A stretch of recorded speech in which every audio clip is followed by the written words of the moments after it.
So today I want to talk about something that has really been on my heart, and I normally don't say it because it gets me really passionate, and I can see people don't really listen when I'm talking to them.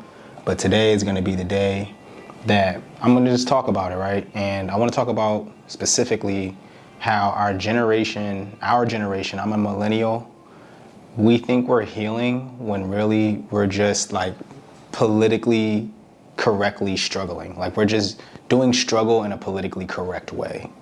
So the craziest part about this is like most people don't even know that they're doing it, right? It's where, instead of like us mocking the church, right? Because that's what we do as millennials. We mock the church and we talk about like language around being tired or, keeping the faith and stuff like that. Like we act like that stuff is old or outdated or, unhealthy, right? But that brings me to my point. It's like we're basically doing the same stuff, behaving the same way, and more importantly, repeating the patterns and getting the results of them. So just because we say things like it's not in alignment, or I'm protecting my peace, or the universe, just the things that we say, that doesn't make it any better, right? It sounds evolved, it sounds enlightened, but the truth is we're still just glorifying struggle, right?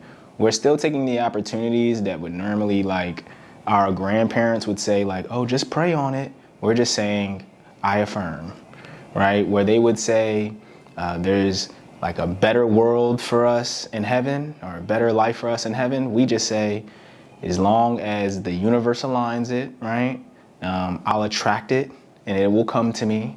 But we're not taking any deeper like inventory on what we need to actually do. And we just gave it all better vocabulary. That's what I feel like. Now, this isn't a church bashing session, right? I actually don't have any direct backgrounds in the church. Like, I've probably been to church a handful of times, but all of this rhetoric starts from the church. So we're going to unpack this, right?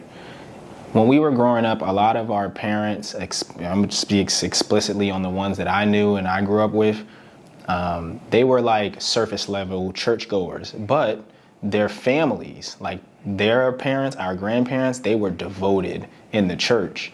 And so a lot of the language that our parents adopted was from our grandparents. Clearly, right? I'm just basically explaining basic genealogy, but whatever.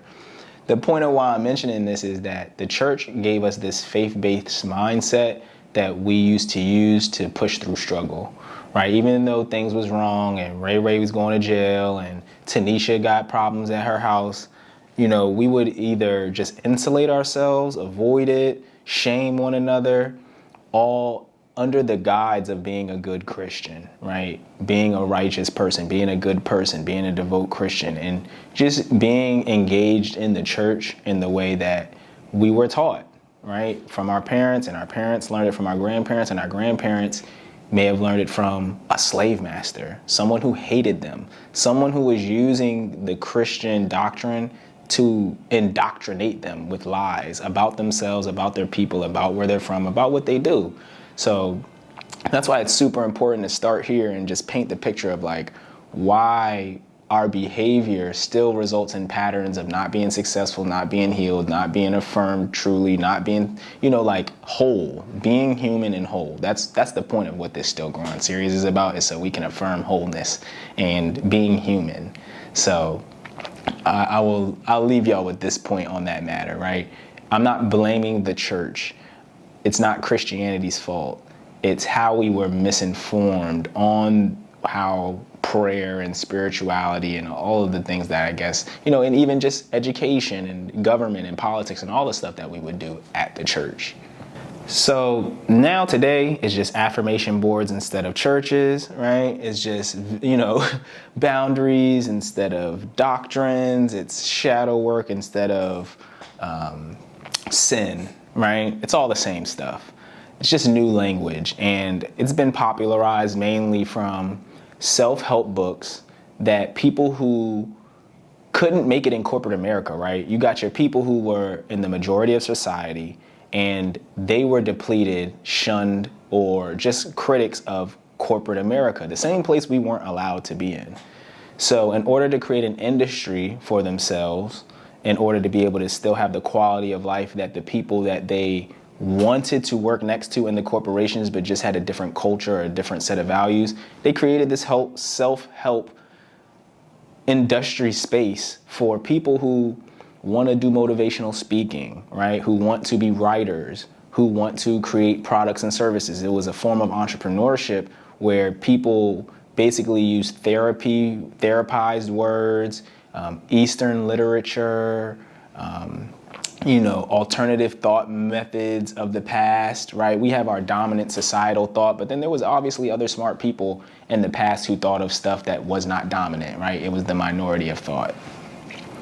So a lot of this stuff that they do in the self-help space is just a way to sell you the same mindset that is being sold to you in society overall, right? Finding a place to fit in, finding a community, and assimilating in that community, taking on the values of that community, and not eventually being a free thinker. That is what I've found that a lot of the self-help space can inundate, right? If you're already not a free thinker, this allows you to use new language to feel okay about not being a free thinker. And being around people who use language that free thinkers use, but not actually freeing their thoughts, right? We're gonna keep going. And this is not, I'm not banging on self-help, right? I'm just saying you can't journal your way out of poverty. You cannot affirm your way out of oppression, right? You cannot use these things to change your life by simply just saying them, right? Manifestation, right? You have to actually do real work. So this survival mindset has disguised itself and decorated itself in a whole bunch of new, different costumes, if you will, right? Politics does the same thing every single year, right? Whether they use the fear to, get you to want to rock with one party or another, and then they give promises of protection, and all of it is just a way to speak to your innate fear that you just want fear to be reduced. You just want harm to be reduced, right? So one person paints a very ugly picture about how your life would be if you don't vote for them so that they can earn your vote. But a lot of times they don't tell you how they're going to actually make your life better, other than stopping people from making your life worse. That's the benefit. I'm going to protect you. As if you can't protect yourself, as if you don't have the ability to think for yourself, right? A lot of it just be symbolism and groupism. It's not really, helping the collective. So some of us may be helped through politics, but the majority of us typically lose. And we maintain this survival mindset, right? We just keep surviving, and we're normalizing surviving with different wardrobes. So far we went through the church, we went through self-help, now we're at politics. So a lot of people scream independence when really they depend on a job. I'll ask you, right? Could you afford your bills if you didn't get paid all month? Do you have a way to feed yourself, right?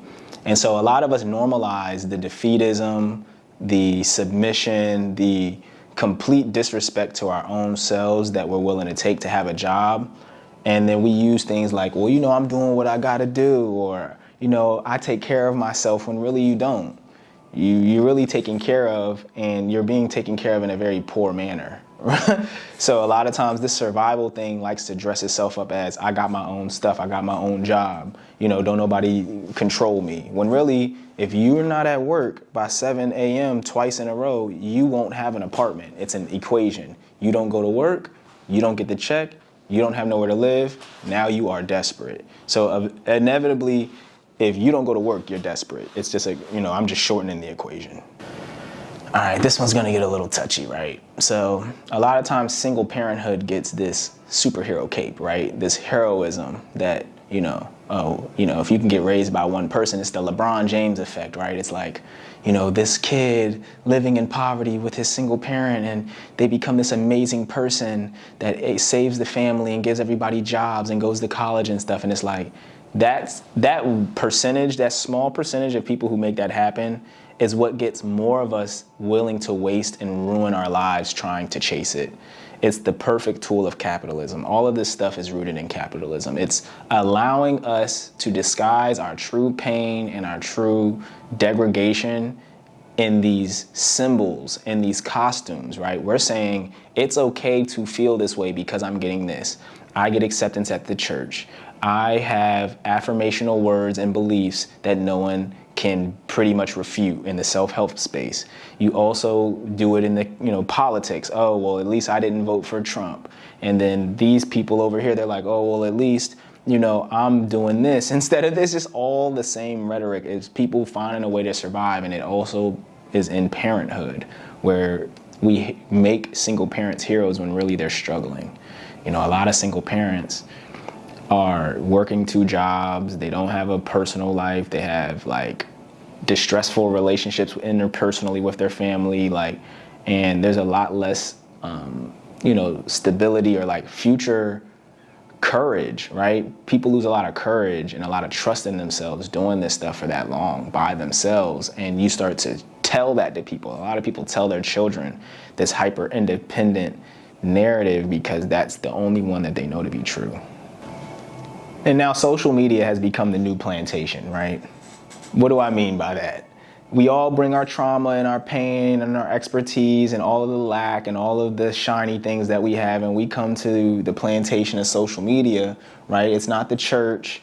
It's not self-care's fault, right? It's not about shaming any of these spaces, right? It's really more so about the idea that, look, man, we are not organized well, and we are giving our trauma a price tag, and we are letting this country collect the taxes, right?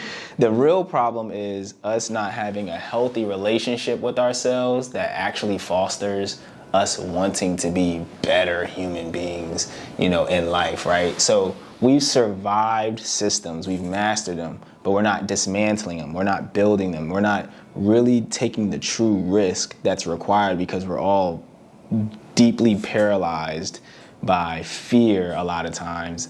But I have something that I'm going to talk about in a later video where a lot of times you can see that the fear is manufactured by the system because you've already survived it. A lot of y'all have been evicted 2 times. So there's no reason for you to even be afraid anymore because you've already survived eviction. You know you're going to make it through. So why even give it the energy of fear?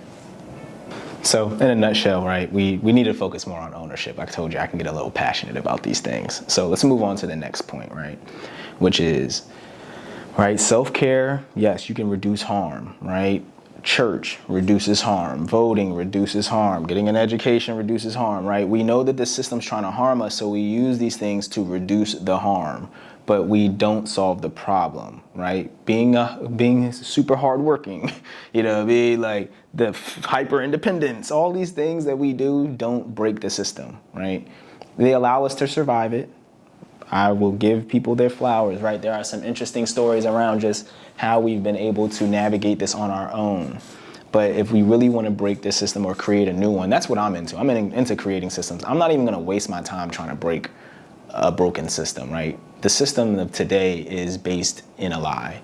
So I don't have really the time to be trying to deconstruct the lie more than I'll just build in the name of the truth. So that's more of the answer that I wanted to get to, just in naming the problems or getting upset about it. It's like, look, man, you can't break the system with reducing harm. It's not the solution. The harm is going to keep coming. The harm is going to keep increasing its ability to harm you because you're not addressing it. You're not confronting it. You're not doing anything about it. You're not even moving away from it. You're just enduring it. You're just surviving it. Oh, so what now, TJ, right? I'm not telling you to abandon healing or abandon the church, right? I hang with a lot of Christians. They're super cool. They're super thoughtful, right? Didn't tell you stop voting. This is not a call for you to abandon all societal norms, right? That's not what this is. I'm saying, are you glorifying struggle, right? Are you just struggling in the politically correct way? Are you using this as a vehicle to liberate yourself? Because a lot of us have just found a way to socially accept oppression or socially accept poverty or socially accept not getting to know yourself, not knowing your purpose, right? Not being in love, not loving yourself, not being kind, right? Normalizing these things in the name of, well, I'm a Christian, or this is my job, or, I'm just protecting my peace, or, what I'm saying? Like, we just saying stuff, not seeing how it's lending and aiding to the systems that we think we're so evolved from, right? Mind you, we're shaming other people for using these tools and instruments of the system and saying that, I guess, they're not as liberated as me, which I think is a good closing point on this whole subject is if you are mocking or comparing how liberated you are with other people who look like you or have come where you've come from, that's the problem. You're the problem. So, on that note, if you're still growing, I hope that this conversation was needed.